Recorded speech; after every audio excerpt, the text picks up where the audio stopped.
Bonjour à tous et bienvenue chez Papa Cassette, épisode 13. Je suis content d'être là parce que je pensais pas réussir à faire un épisode cette semaine parce que je suis, comme je le dis à chaque épisode finalement, bien loadé de travail, mais j'ai une petite accalmie en ce vendredi matin, 29 mars, et puis j'avais le temps, donc j'en profite. Mon café est déjà pris. Je n'ai pris la moitié, j'ai renversé le reste sur mon bureau à travers mon clavier, mes fils, et puis mes crayons, et puis tout ça. Alors, vous ne pourrez pas voir aujourd'hui la grosse tasse de Noël pleine de café que j'aime, vu sa grosseur. Cependant, j'ai mon petit verre d'eau, là. Fait que je vais boire un petit verre d'eau. Ouais, fait que on va commencer ça aujourd'hui. Donc, c'est vendredi le 29 mars, et puis ça veut dire que c'est ce soir, le party, le 3e anniversaire de Arcade Montréal. Alors, j'ai bien hâte d'y aller, ça va faire du bien. Ça fait déjà 3 ans que ce beau projet-là existe et puis j'ai de la misère à le croire moi-même. Ça roule, ça marche, c'est payant, c'est parfait, c'est wow, tu sais, j'en reviens toujours pas. 3 ans et si vite passé. Et puis, si en plus on compte les 2 années avant ça, qui étaient des années de testage de marché quasiment, en tout cas de build-up vers ça. Ça fait quand même 5 ans là-dedans, 6 si on compte les soirées que je faisais au Funzo. Comme la vie passe vite. C'est le même âge que mon 2e garçon, en fait, il y a 6 ans. J'ai tout commencé ça avec la venue de mon 2e garçon. C'est-tu pas merveilleux? J'ai commencé à me mettre sur la map des jeux vidéo online, je veux dire avec mon blog et tout, à commencer à fouiller là-dedans puis à collectionner plus sérieusement avec la naissance de mon premier garçon. Donc, ouais, faut que je fasse des enfants pour starter des affaires. Mais là, il n'y aura plus d'enfants, fait que je vais quand même essayer de starter des affaires parce qu'ils grandissent et ça permet plus de flexibilité. Ils se gardent tout seuls, ces enfants-là, maintenant, un petit peu. Même cette semaine, j'ai activé une ligne téléphonique pour mon plus vieux qui a 11 ans. Comme ça, quand moi je vais travailler chez Rétro Montréal, mon fils peut m'appeler parce qu'il revient de l'école plus tôt, il peut gérer son petit frère. Donc c'est drôle pareil d'être rendu là. Ça commence à être on s'en va vers l'adolescence. Ça va être un autre dossier, ça, bien intéressant. Mais bon, fait que voilà, oui. Alors, Arcade Montréal, c'est ça. Gros party, NHL 94, gros tournoi de NHL 94.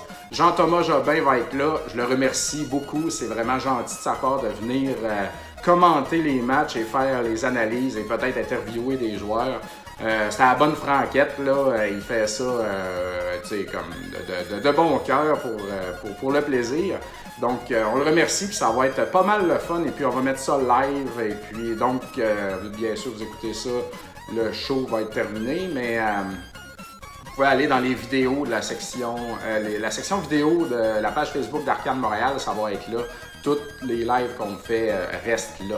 Alors voilà, et puis si on se croise ce soir, ben ça va me faire plaisir de vous serrer la pince, et puis on va avoir bien du plaisir.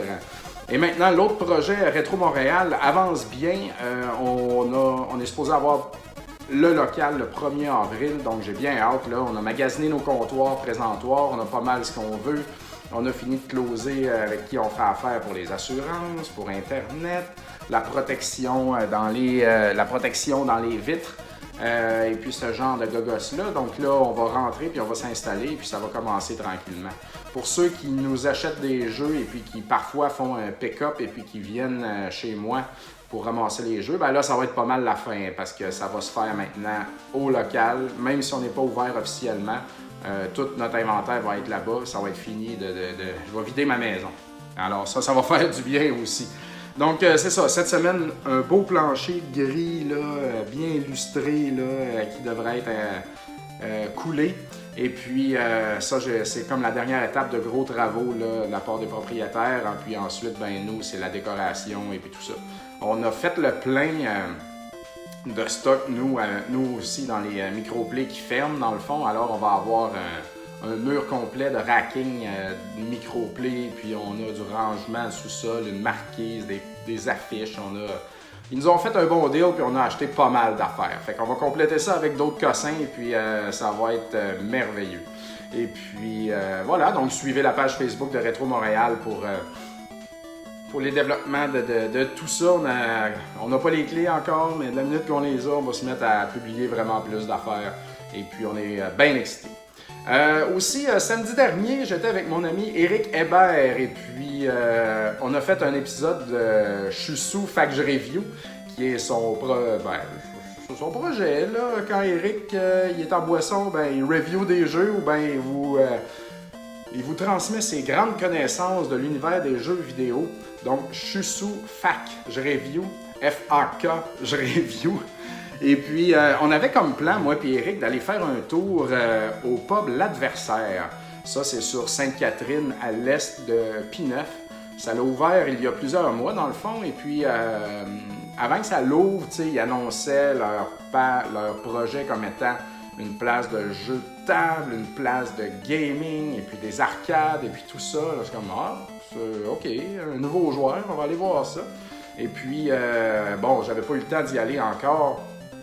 Mais là, on s'est vraiment prévu un samedi soir pour aller là et puis ensuite aller se finir dans son sous-sol à Éric, là, puis faire un épisode de Chusou Fact Je Review et puis boire plein de bonnes bières.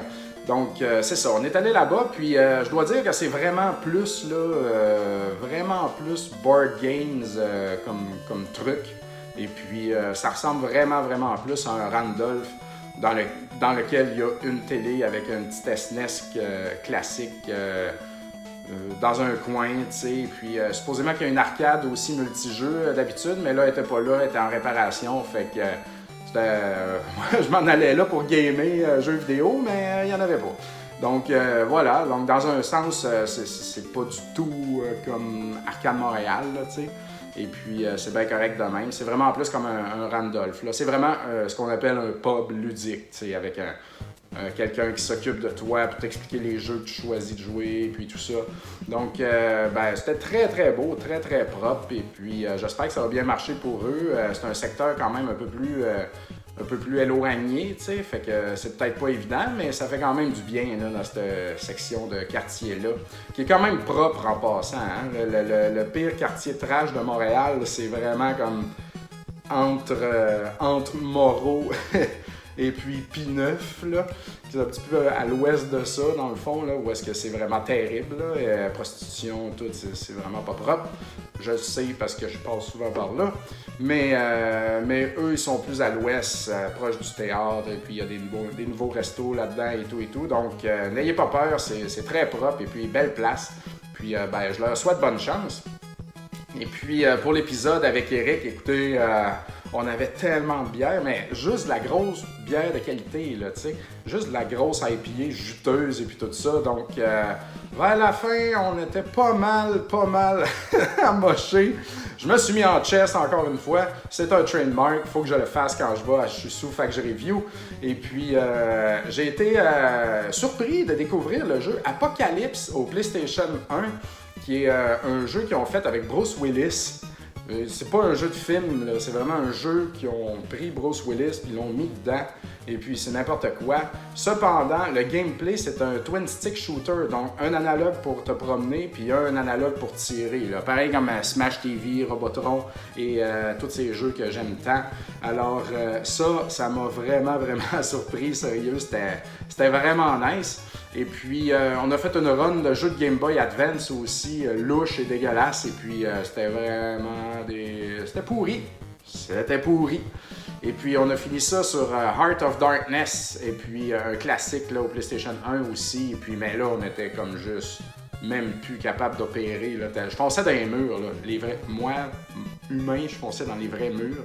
Fait qu'imagine dans les jeux, là, dans le jeu, j'étais comme pas capable. J'étais plus capable de rien faire. Mais c'était très drôle. Puis on a joué à plein d'affaires au travers de ça. Donc, je l'ai même pas écouté, j'ai aucune idée. Ça risque d'être un peu tout croche, mais c'est ça la beauté de Chusou Fact Je Review. C'est très la vraie affaire. Donc, allez écouter ça. Puis je remercie Éric. Et puis j'ai bien hâte de le voir ce soir animé aux côtés de Jean-Thomas Jobin au party. On parlait de bière, justement. Puis je veux en parler un peu aussi.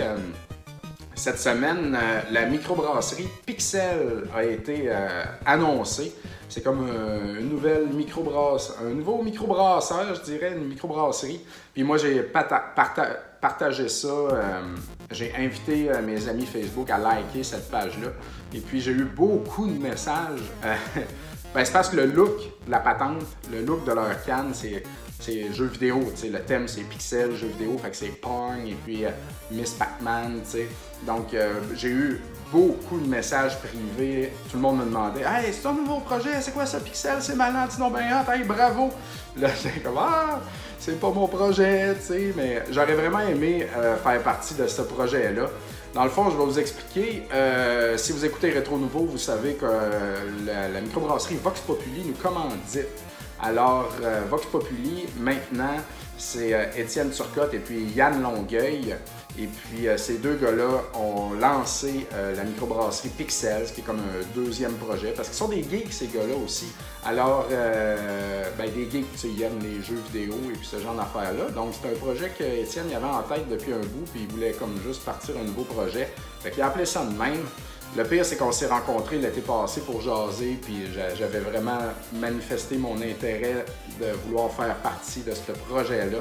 Mais l'actionnariat était déjà complet, donc il n'y avait pas de place pour une personne de plus, pour un actionnaire de plus.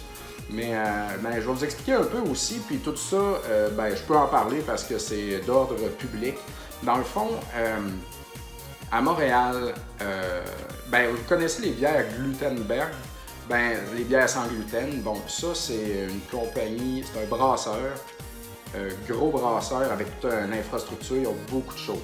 Et puis, eux, ils ont deux divisions. Ils ont une division Hochelag, qui est un brasseur à contrat, et puis division Transbrou, dans le fond, qui distribue les produits Glutenberg et les produits brassés par Hochelag. Donc, tout ce qui est Hochelag, tout ce qui est brassé par Hochelag, et puis que vous achetez dans les dépanneurs, et, ben, dépanneurs spécialisés, les épiceries, c'est Transbrou qui les distribue. Et puis si, mettons, nous autres, à l'Arcade, on veut avoir de la Vox Populi ou bien de la Avant-Garde ou de la Shelton ou tout ça, ben, c'est Transbrou qui nous apporte ça. Et puis, c'est ça, Hochelag est un brasseur à contrat, ce qui fait que tu n'as pas besoin, toi, mettons, toi, tu as une recette de bière, puis tu as de l'argent, puis tu veux comme brasser une batch de bière. Tu peux aller chez Hochelag avec ta recette, eux ils brassent ta recette, toi tu supervises, puis après ça, via Transbrou, ils peuvent la distribuer. T'sais. Fait que c'est comme un service clé en main un peu pour ceux qui n'ont pas l'infrastructure ni le service de distribution. Donc Vox Populi marche comme ça. En fait, Vox Populi a été racheté par Glutenberg. Et puis, ça aussi, c'est d'ordre public. Donc, Vox Populi appartient maintenant officiellement et totalement, ben pas totalement, mais appartient à Glutenberg, mais Étienne et Yann sont actionnaires, j'imagine, majoritaires quand même là-dedans. Je sais pas, j'ai pas vu, puis je sais pas, mais c'est ça. Alors, mais c'est ça, mettons, ben, il y en a tellement des bières brassées chez Hochelag, là, tu sais, ça... Overhop aussi, qui est une bière, c'est où ça? Brésilien, sud-américain, je sais pas quoi. Ceux qui l'ont vu, il y avait un genre de jeu de Pac-Man dessus, tête de mort, là, ben, c'est brassé chez Hochelag et puis distribué via leur service et tout et tout. Donc voilà, ben, c'est pas facile d'avoir sa propre usine et puis son propre équipement et puis d'être un authentique brasseur, là, ça demande beaucoup. Alors il y a beaucoup de bières de microbrasserie qui font brasser à contrat.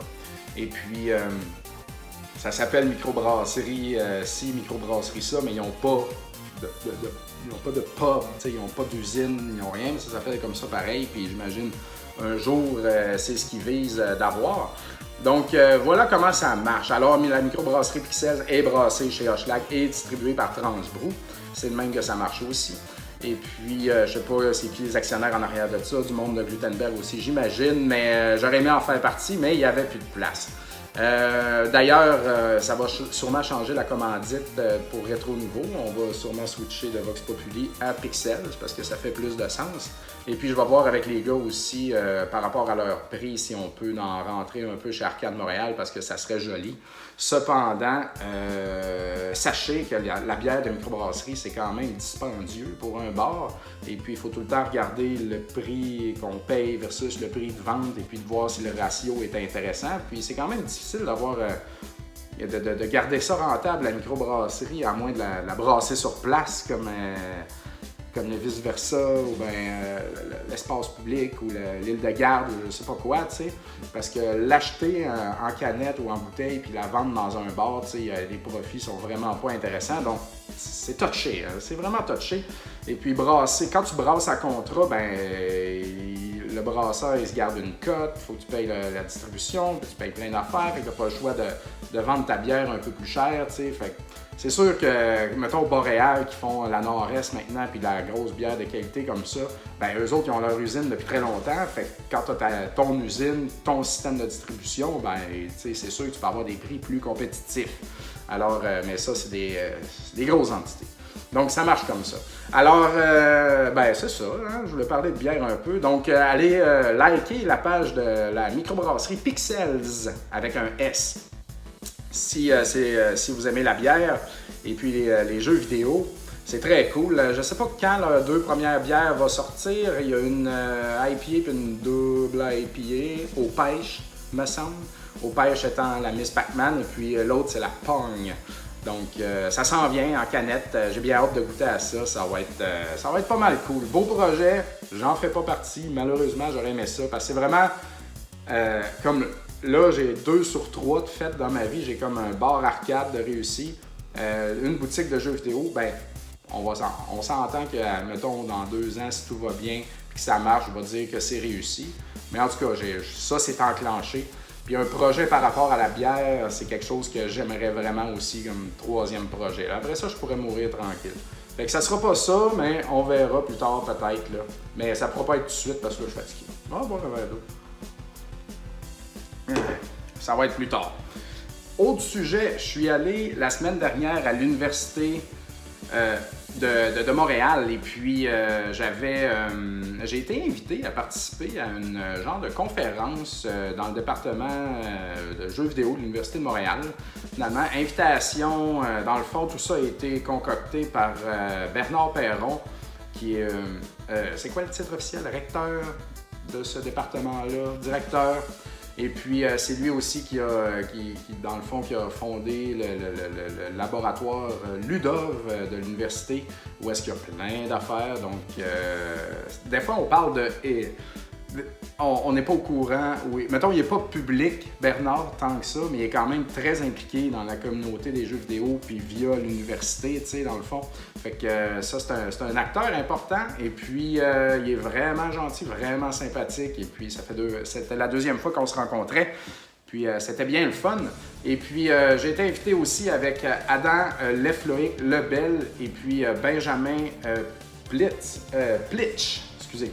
Donc, Adam, lui, a terminé sa maîtrise là-bas qu'il faisait sur la collection de jeux vidéo, les collectionneurs de jeux vidéo. Et puis, Benjamin, lui, est français, donc il collectionne les shows, puis il a vécu au Japon pendant un bout de temps. Donc, lui, c'était plus pour parler de sa collection de Sega Saturn. Ben, il collectionne les imports beaucoup, mais comme majoritairement le Sega Saturn. Il vise un full set Sega Saturn japonais. Il est à 900 kek sur à peu près 1200 kek, là, donc ça l'achève. Et puis il travaille aussi dans les jeux vidéo, il a travaillé chez Ubisoft et puis là il est dans un nouveau studio dont j'ai oublié le nom. Donc puis moi, ben, j'allais parler de ma collection et puis de mes projets aussi. Alors c'était une belle présentation, il y avait une 40aine de personnes et puis on m'a dit que c'était un bon auditoire à 40 personnes là, habituellement. Il y en a moins que ça. Et puis, on avait chacun une 20aine de minutes pour présenter nos choses.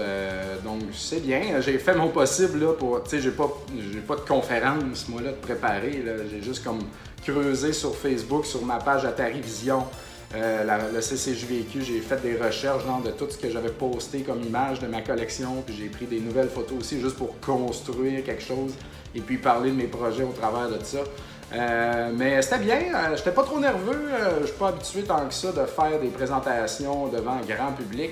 Tu sais, un podcast, même s'il y a 1000 personnes qui nous écoutent, c'est pas... tu sais, t'es quand même tout seul avec tes chummés dans un sous-sol, donc c'est pas pareil. Mais c'était pas mal le fun et puis...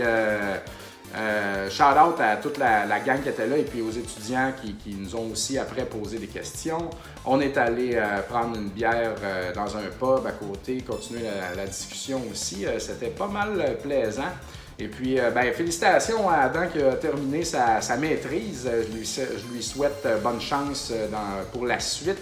Et puis, j'espère qu'il va être capable de développer des projets de jeux vidéo intéressants là, dans son coin de l'Abitibi. Et puis, bien heureux d'avoir rencontré Benjamin aussi. Très cool guy. On a beaucoup parlé, puis c'était bien intéressant. Puis, ben, merci Bernard. Et puis, bravo pour tout ce que tu fais. Et puis, continue comme ça. C'est bien. Ça forme une relève dans les jeux vidéo.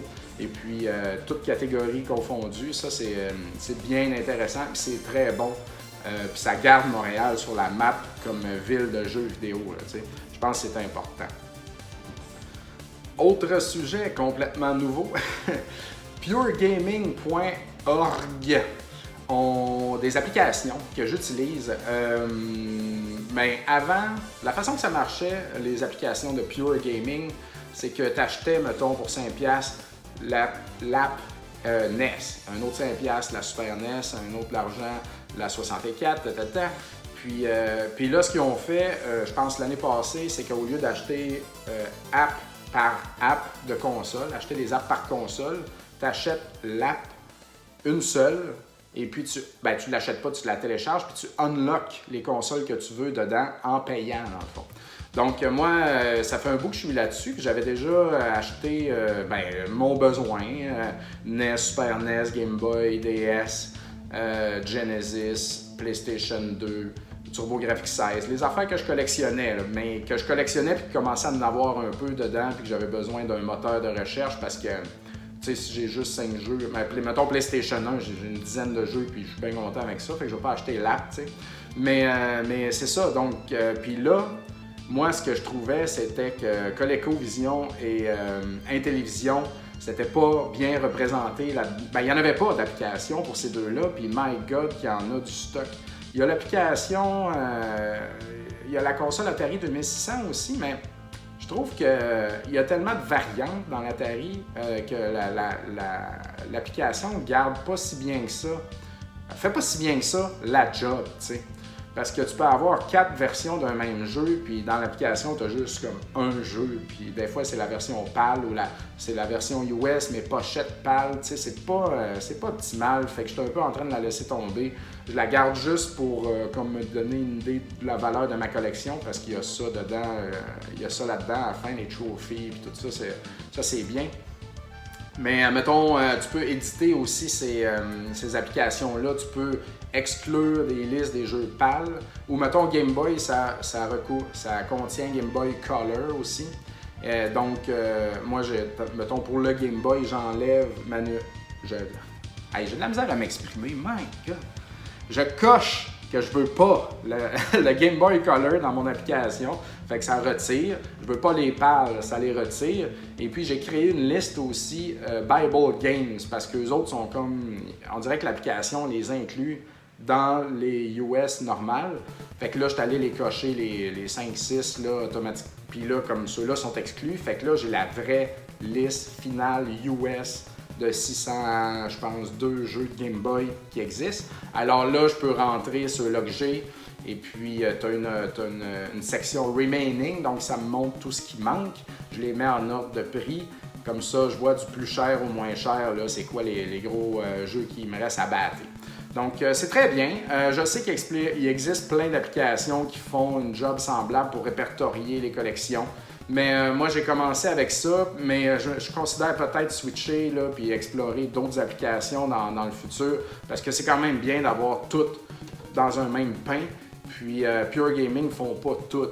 Il n'y a pas Switch, puis il n'y a pas le Vectrex, il n'y a pas Jaguar, il y a plein d'affaires que j'ai et qui n'ont pas là-dedans, puis que d'autres applications ont tout. Cependant, pour revenir au vrai sujet, ils ont fait les consoles Intellivision et ColecoVision. La semaine dernière, ils ont rendu ça disponible. Et puis, vu que c'était juste 1,50$ chacun, ben là, j'ai décidé de les acheter parce que c'est pas cher. Puis, je dois le dire, c'est un outil très utile quand tu chases les jeux. Quand tu veux pas aller dans ton téléphone sur eBay, taper le nom du jeu, faire les cocher pour juste voir les prix des objets vendus, puis regarder. C'est comme, quand tu as besoin d'un repère rapide, là, de genre, ce jeu-là, il vaut-tu quelque chose? Comme, mettons, moi, j'ai la console Wii. Dans ces applications-là. Et puis la Wii, des fois, il y a des jeux qui ont l'air de du caca, mais ça vaut quelque chose. Comme, mettons, j'ai vu qu'il y avait un jeu de Scooby-Doo au pawn shop, ou dans une friperie qui était genre à 3$. Ben, vite, j'ouvre mon application, je tape Scooby-Doo, puis clac, ça sort, puis je vois que le jeu, il vaut 20$. Fait que je l'achète. Donc, ça peut, c'est comme un outil rapide pour checker si un jeu vaut quelque chose ou non. Donc voilà. Alors j'ai rentré tous mes jeux à télévision, tous mes jeux ColecoVision. Ça me fait vraiment là, plaisir, puis ça me rend très heureux. Et puis ça m'aide à avoir une valeur de ça, puis voir surtout pour la télévision, parce que je veux faire un full set complet en boîte. Et puis je vois ce qui me manque, puis malheureusement, il me manque des gros morceaux. Mais ça, je suis pas pressé. J'y vais petit bout par petit bout, comme on dit. Mais voilà, donc vous pouvez aller voir ce que c'est, ces applications-là. Vous pouvez sûrement les tester. Et puis, si vous collectionnez pas 1000 consoles sur 1000 consoles différentes, moi, je vous conseille d'essayer ça. C'est quand même intéressant. C'est un bon produit. Puis, ils font des mises à jour. C'est bien fait. C'est bien fait. Je voulais parler vite. Il y a eu, je pense, un Nintendo Direct. Je dis je pense parce que je ne l'ai pas écouté, puis je n'étais même pas au courant. Puis là, après ça, j'ai vu des affaires apparaître sur les internets, sur des nouveaux Nindies. Donc, Cuphead s'en vient sur Switch. Imaginez-vous donc. Et puis, il y a du monde qui ont vu sur Reddit qu'un des gars derrière le jeu a dit qu'il allait avoir une version physique qui allait inclure toutes les ben, tout ce qu'il y avait dans le jeu, les updates, les nouvelles affaires, je sais pas quoi. J'ai presque pas joué parce que j'ai pas de Xbox. Donc, moi, je vais attendre la copie physique et puis là, je vais finalement avoir ma copie physique de Cuphead complète sur Switch et que ça va être beau dans la collection et que j'ai hâte de jouer à ça pour vrai, tu sais, comme pas juste 5-10 minutes au bar, là. Je veux m'asseoir avec Cuphead et le déguster seul et puis l'apprécier. Je vais vraiment avoir du plaisir avec ça, je suis certain. Donc, très bonne nouvelle pour moi. Dans la même présentation, il y avait aussi Blaster Master Zero 2. J'y joue présentement, j'ai commencé, j'ai fait les 2 premiers mondes, il doit y avoir 8 mondes là-dedans. C'est vraiment la suite du premier, de Blaster Master Zero, qui était un jeu indépendant disponible sur Switch, que vous pouvez télécharger. Il n'y a pas de copie physique de ça. Puis moi, le premier, j'avais beaucoup aimé. Ça, c'est vraiment comme une vraie suite à Blaster Master au NES, là. Très bien faite, très belle. Les mêmes sons quand tu meurs, quand tu lances un missile, comme si vous avez joué à Blaster Master assez pour vous souvenir des sons, vous allez retrouver plein de sons dans les versions Zero. Et puis moi, ça me fait très plaisir parce que Blaster Master est un jeu que je porte chaudement dans mon cœur parce que j'y jouais chez ma grand-mère dans le sous-sol. Puis c'est un excellent jeu. Anyway, d'ailleurs, ça coûte genre juste 10$. Donc si vous aimez le NES et puis vous collectionnez le NES et vous voulez jouer à des bons jeux NES, clairement, vous devez vous procurer Blaster Master. C'est très important. Donc voilà, il y a eu aussi Katana Zero, qui est un genre de... Je connaissais pas ça. Un genre comment dire, un hack and slash d'un ninja qui coupe les gens très rapidement et très violemment avec des dashs et puis des ralentis, puis je sais pas quoi, très pixel dans leur artwork. On m'a dit que c'était un studio, j'ai oublié le nom du studio, mais que c'était fait à Montréal, ce jeu-là. Donc ça, c'est intéressant. Mais le look est vraiment hot, là. Ça me parle au bout. Puis la vitesse, ça a l'air très intéressant aussi. Donc j'ai hâte de voir ça. Parlant de ninja, justement, ça, c'était pas dans la présentation des Nindies, par contre, mais j'ai vu passer Cyber Shadow, qui est fait par les gens de Shovel Knight, donc Yacht Club. Et puis ça, c'est un Shadow of the Ninja au NES, mais sur la sauce, comme on dit. Donc avec des dashs, avec des slash, avec des sub-weapons, tu unlocks des choses. Ça a l'air badass cette affaire-là. Ça a l'air un peu comme Katana Zero, mais je dirais comme plus gameplay, plus NES, là, plus plateforme.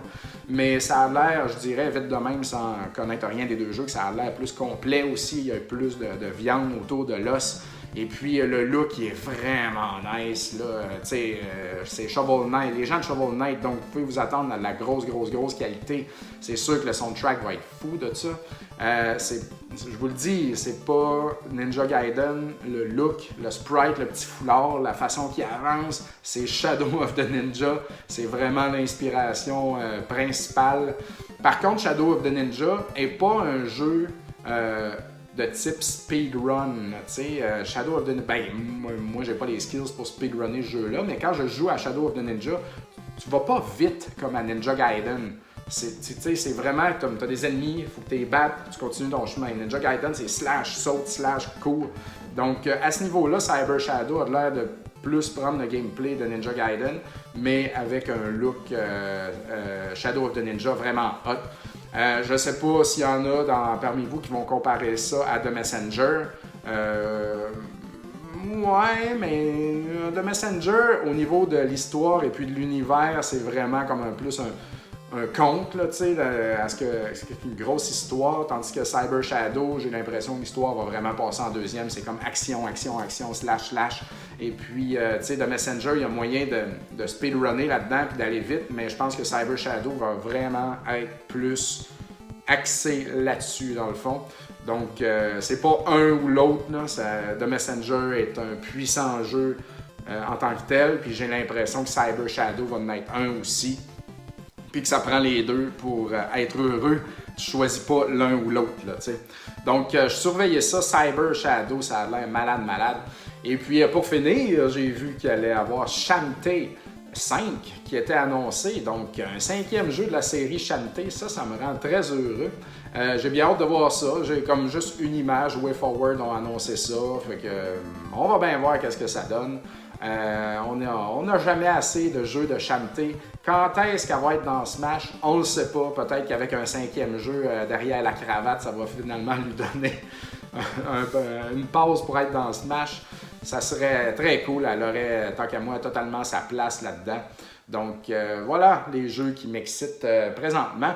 Je voulais vous montrer quelques acquisitions que j'ai faites. Et puis, j'en ai pas fait beaucoup parce que j'achète rien ces temps-ci. Je suis en mode économie. Cependant, il y a des jeux qui sont arrivés chez Retro Montréal que j'ai décidé de garder. Je voulais vous présenter en premier ce shmup. Hey, je vais aller mettre mon ordinateur sur sleep. Il y a un flare. Je reviens.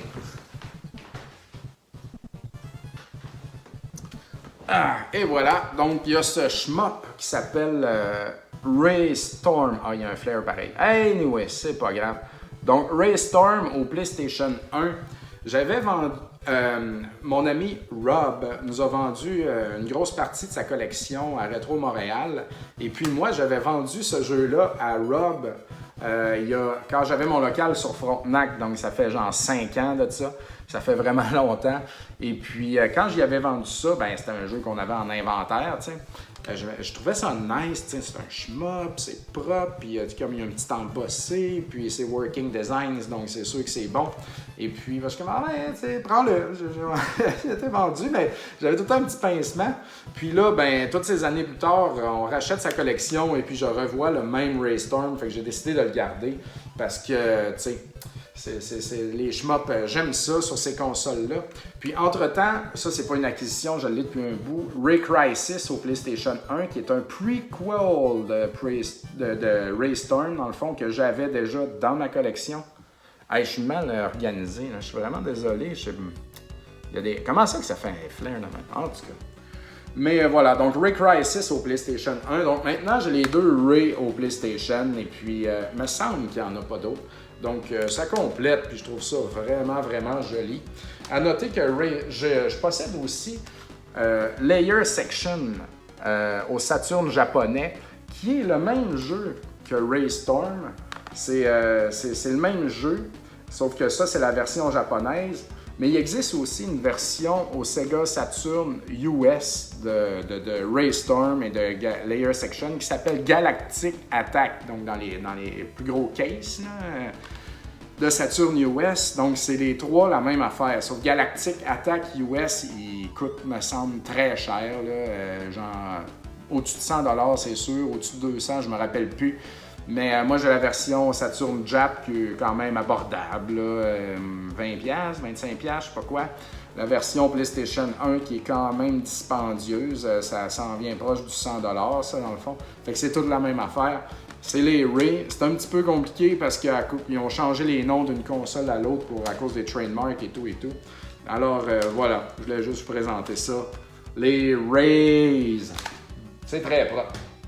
Et puis, j'ai décidé, pour continuer mon full set Game Boy, de faire une purge dans les jeux qu'on possédait chez Retro Montréal et de garder pour moi tous les jeux que je n'avais pas au Game Boy et qui sont propres.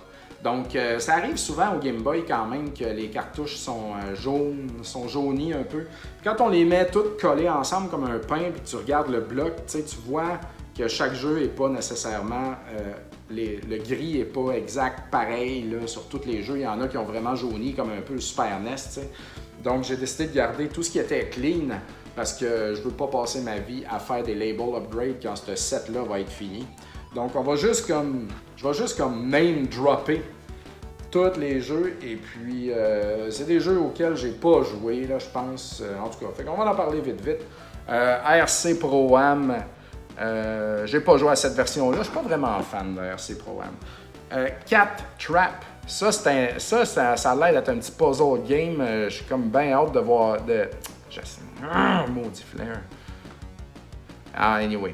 J'ai hâte d'essayer ça. Ça, c'est un jeu qui m'intéresse. Ça vaut une quinzaine de dollars, me semble.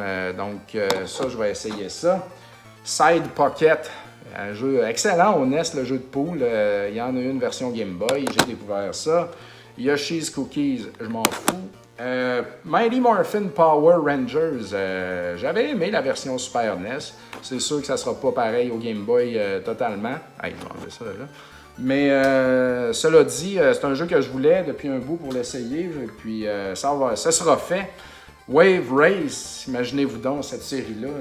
C'est drôle comment est-ce qu'il y a des Wave Race. Hein? Il y en a au GameCube, il y en a au Game Boy, il y en a au 64. C'est comme une série, hein, ça, Wave Race, que les gens... que moi, je suis pas trop, ben, je m'en fous, mais ouais, c'est drôle ça pareil. Va-t-il avoir un Wave Race Switch? On le sait pas. Home Alone au Game Boy, c'est du caca, c'est bien certain. Vegas Stakes, jeu de poker, là, un jeu de casino, on s'en fout totalement. Robocop, ça risque d'être assez clunky cette affaire-là. Oh mon Dieu, je vais l'essayer. The Amazing Spider-Man, LJN, alors c'est un nom, je ne jouerai pas à ça. Donkey Kong Land, m'en fous un peu de ça aussi. Ma première cassette de Game Boy en couleur jaune. Ça aurait été le fun qu'ils gardent tout ça gris tant qu'à moi, mais bon. Qu'est-ce que tu veux? The Jungle Book, ça va être pourri, je jouerai jamais à ça. Ren and Stimpy, V-Biots, c'est pourri sûrement, je ne jouerai pas à ça. Double Dribble, 5 on 5. Le cover, il est vraiment beau. Là. Il est dessiné par le dude de Konami, dont j'oublie toujours son nom, puis qui a illustré toutes les pochettes de Konami, ou en très grande partie, et de Ultra Games. Puis, t'as jamais vu là, comme autant d'action au basketball. Là, j'essaie de vous le montrer, là, mais vous pouvez aller googler ça, Double Dribble 5 on 5. C'est vraiment beau, vraiment beau. Wario's Blast featuring Bomberman. Je suis curieux, je vais peut-être essayer ça. NFL Football de Konami, c'est un nom. Star Trek The Next Generation, il faut que je nettoie, je ne jouerai pas à ça. Toy Story, je ne jouerai pas à ça. Batman Forever, je ne jouerai pas à ça. The Rugrats, The Movie, je ne jouerai pas à ça. Et puis, Dead Aliens Opus, je sais pas ce que c'est écrit Victokai, donc c'est hit or miss, on va bien voir. Je vais peut-être jouer à ça. Donc, vous voyez, c'est une belle pile de marde qui s'ajoute à ma collection. C'est niaiseux.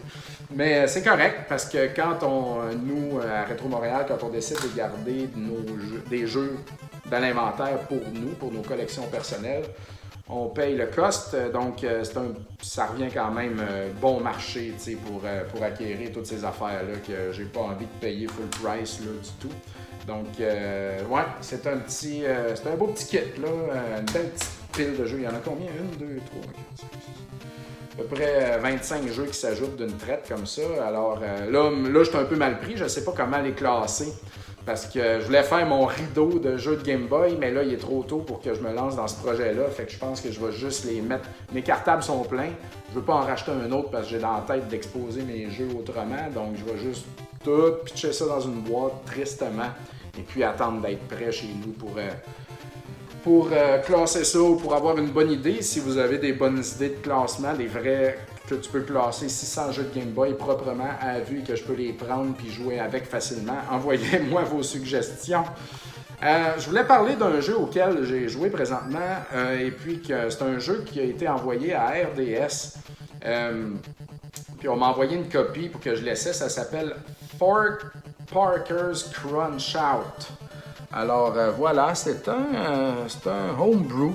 C'est une création du studio Take This. Et puis c'est publié par Devolver quand même. Devolver se sont impliqués là-dedans. Et puis moi j'ai une grosse cartouche là, Super NES comme ça qu'ils ont faite. Solide. C'est bien fait, c'est bien fait. Là. Ben, on sent, c'est sûr qu'on sent en regardant ça que c'est pas une vraie, mais c'est bien correct. Là.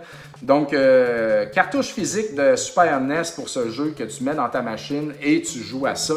Et puis, ce qu'il y a de drôle de ce jeu-là, c'est en fait un jeu qui a pour thème le crunch dans l'industrie du jeu vidéo. Donc, tu personnalises un directeur d'une compagnie de jeux vidéo, dans le fond, et puis tu as des travailleurs, tu as du monde assis à des ordinateurs, puis eux, ils travaillent. T'sais. C'est un peu comme, comment ça s'appelle, non, le jeu que j'ai capoté ma vie dessus, Game Dev Story, mais c'est pas de la gestion par les chiffres, c'est vraiment en jouant. Parce que, mettons, tes bonhommes sont assis dans un écran, tu as juste un écran, puis tu as 4 bonhommes dans le bas assis à leur ordinateur, puis toi, tu as ton bureau en haut. Puis là, ça se passe tout le temps dans cette zone-là, fait que tes petits bonhommes, en travaillant, à un moment donné, ils sortent des scènes comme ça, fait que toi, il faut que tu cours puis aller ramasser les scènes. Ben, tu cours pas, tu fais juste marcher tout le temps, puis tu accumules de l'argent, puis ça, c'est l'argent que tu as à la fin. Comme ton jeu il est hot, à quel point tu as ramassé tout cet argent-là. Mais ton staff, par exemple, il finit par se fatiguer. Ils peuvent leur arriver 4 choses. Soit qu'ils s'endorment, alors là, il faut que tu ailles courir en haut, chercher du café, puis que tu ailles lui donner du café. Soit qu'il a faim, il faut que tu ailles en haut faire une toast, puis que tu leur apportes ça. Ou soit qu'il fait une crise de cœur parce qu'il n'en peut plus de travailler, tu vas en haut chercher un défibrillateur là, ou je sais pas quoi là, pour donner un choc électrique pour le ranimer. Ou bien soit là, il devient fâché là, contre son ordi puis tout, puis il perd la tête puis il travaille plus. Fait que là, tu vas chercher une genre de strap, une planche de bois, puis tu vas frapper pour le ramener comme wow, ok, le sortir de sa folie. Puis là, il recommence à travailler. Fait que tu fais ça. Il apparaît une petite icône au-dessus de tes travailleurs qui perdent la tête ou quand le statut il change. Puis, fait que toi, tu fais juste courir partout pour ramasser les scènes puis donner ces affaires-là à tes bonhommes pour qu'ils continuent de travailler et puis pour garder leur morale stable. Et puis, au travers de ça aussi, toi, tu as un petit animal, un petit cochonnet que tu aimes. Tu sais, c'est ton animal de compagnie. Puis, il se promène un peu partout dans la zone. Puis, quand tu y touches, faut pas que tu y touches parce que quand tu y touches, t'es comme là tu le prends dans tes bras puis tu le flattes puis là pendant que tu fais ça, tu peux rien faire, fait que tu perds du temps. Donc faut que tu évites le petit cochonnet. Il y a des jeux aussi, des mini-games là-dedans, comme t'as comme un drone, il y a un drone qui apparaît, fait que là faut que tu ailles y toucher. Puis quand tu y touches, on te transporte dans un écran où est-ce que c'est un genre de shooter vertical à la Galaga, puis c'est un drone genre des compagnies. Je pense que ça doit être ça l'histoire. Comme si les compagnies, les compétiteurs t'espionnaient, tu sais. Fait que t'as ton petit cochon, faut que tu tires des affaires, là, c'est de la bouffe que le drone drop. C'est un peu clunky, là, ce bout-là, c'est un peu laid, puis pas vraiment utile. Des fois, l'Internet brise aussi, fait qu'il faut que tu ailles à ton bureau, puis que tu fasses des séquences avec le D-pad et les boutons pour comme réparer l'Internet. Ça, c'est drôle. Des fois, ta femme, elle t'appelle, tu sais, puis c'est vraiment comme Trump style, là, comme une espèce de Barbie, là, tu sais, puis elle te pose des questions, puis là, tu réponds, mais là, dépendamment de ce que tu réponds, j'ai pas trop catché qu'est-ce que ça donne ou pas, mais c'est un peu weird. Mais le scénario est, si on peut dire que le scénario il y a, c'est quand même un peu drôle, tu sais, entre les jeux, comme ce qui se dit, toi, tu veux juste faire de l'argent. Tu sais, hey, les jeux de fighting, c'est populaire présentement. On va faire tel jeu de fighting, nanana. Puis là, bien sûr, ils prennent des noms de tout ce qui existe, mais ils changent un petit peu ça. Et puis, le nom des compagnies, c'est des noms qui existent, comme il y a même du Internet, du langage d'Internet, des memes. Et puis, tu sais, comme ils prennent toute la genre de culture de jeux vidéo. Puis ils brassent ça là-dedans, puis ils font des jokes, puis des jeux de mots, puis des affaires. Donc à ce niveau-là, j'ai quand même trouvé ça très drôle. Mais bon, puis aussi avec ton argent entre les niveaux, tu peux upgrader. Comme au lieu d'avoir un toaster, tu peux acheter un petit grill. Fait que là, ta bouffe est plus performante. Tu peux acheter du meilleur café ou des energy drinks, ou une strap qui frappe plus fort, puis des power-ups, des affaires comme ça. Comme ça, tes personnages, tu sais, ils ont faim moins souvent, puis ils s'endorment moins souvent et tout et tout. Donc, l'idée est bonne. Je trouve ça très sympathique, mais je trouve ça un peu, quand même pas mal laid comme jeu, là. C'est pas très beau. Et puis, après une couple de niveaux, j'avais un petit peu perdu, je vous dirais, le plaisir. Là. C'était comme répétitif et puis peut-être qu'à un moment donné, ça devient fou, là, tu sais, puis c'est non, mais il n'y a pas de temps de power-up à acheter, puis il n'y a pas de temps de développement, donc j'imagine, je ne sais pas s'il se passe quelque chose à un moment donné, mais c'est ça, tu sais. Je veux dire, c'est une curiosité. Je connais pas les gens derrière ça, puis je pense qu'ils sont... où est-ce qu'ils sont, ces gens-là? Hey, j'ai la boîte, je vais vous le dire.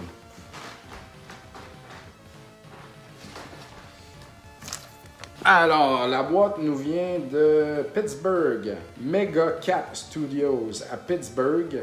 Donc, c'est clairement pas du monde que je connais personnellement.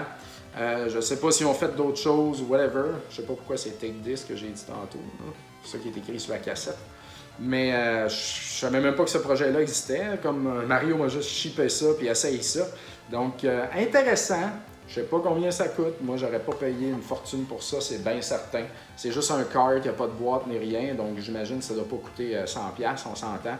Cela dit, moi, j'applaudis toujours les gens qui prennent le temps de développer des choses et puis de travailler puis d'essayer de faire de quoi être cool. C'est quand même bien. Il y a du bon script là-dedans, mais niveau gameplay et look, on s'en lasse, là, disons. Alors voilà, merci à RDS d'avoir essayé de m'avoir laissé essayer cette chose. Donc ça va être tout pour aujourd'hui, quand même un long show, là, finalement. Je parle depuis tantôt, ça va faire 50 minutes. Je pensais pas que ça allait durer de même. Tant mieux. Ouais, je voulais juste mentionner que Rétro Nouveau est sur un horaire, encore une fois, un peu fucké présentement. Il a fallu qu'on saute une semaine parce que du JF, il y a quelque chose. Là, moi, je suis dans un gros crunch là, d'activités par rapport à l'arcade et puis Rétro Montréal puis tout. Fait qu'il va falloir que je saute un épisode. Mais ça va revenir, là, stab à 2 semaines. Mais là, on est comme dans une zone grise. Mais surveillez la page de Rétro Nouveau et puis tout va être mentionné là. Alors, c'est ça. Et puis, joignez le groupe Facebook RDS Jeux vidéo. Là, on est à la fin du mois de mars. On va lancer le défi NES RDS de avril. Je sais pas encore qu'est-ce que ça va être. J'ai comme envie de mettre Star Tropic là-dedans comme jeu à finir. Ça me forcerait peut-être à essayer de le finir. Malheureusement, je vais peut-être manquer de temps à suivre. Donc, suivez la page de Rétro Montréal pour tous les développements. Il y en aura beaucoup au cours du prochain mois. Merci d'avoir écouté cet épisode, mes chers amis. Merci pour votre support. Et puis, surveillez ma page Papa Cassette sur Facebook. Je publie plein d'affaires. À bientôt. Bye!